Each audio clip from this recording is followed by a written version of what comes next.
Élus. Économie, la crise économique n'est pas encore terminée, mais elle aura peut-être eu un avantage. Les acteurs économiques se posent des questions et même parfois remettent en cause leur façon de travailler.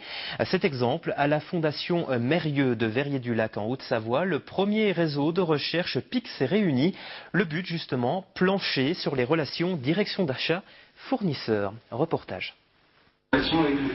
Cette rencontre avait des allures de cours universitaires, sauf que l'auditoire a déjà 10, 20 ou 30 ans d'expérience dans le domaine de l'achat de produits dans les moyennes ou grandes entreprises. Et pourtant, ces cadres supérieurs doivent remettre en cause la façon dont ils négocient avec leurs fournisseurs. Moi, je ne crois pas beaucoup aux outils, je crois beaucoup plus à la confiance et que les gens se parlent, s'estiment mutuellement et s'entraident.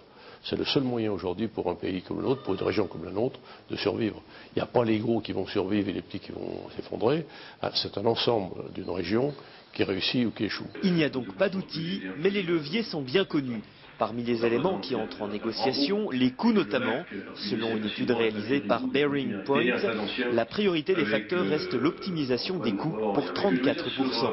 Mais il n'y a pas que cela, le facteur humain est au cœur des négociations. En clair, il faut se parler.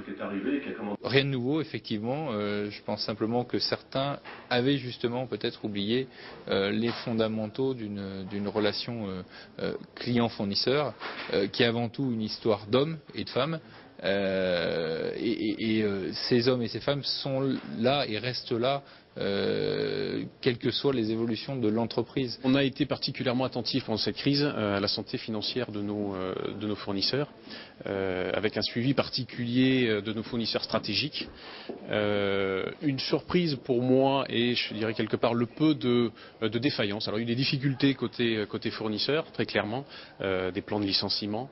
Les fournisseurs ont dû s'adapter très rapidement au niveau de leurs effectifs. Ce qui était vrai il y a 2-3 années avant la crise, c'est-à-dire que les sociétés devaient renforcer leur partenariat, leur collaboration avec leurs fournisseurs stratégiques. C'est encore plus vrai après la crise. C'est encore plus fort aujourd'hui pour moi. Problème avec la crise, les budgets des services achats ont diminué et la reprise économique peine à revenir. Les investissements sont donc réalisés à flux tendu pour les entreprises. Il faudra attendre une réelle reprise pour avoir les moyens à la hauteur des ambitions.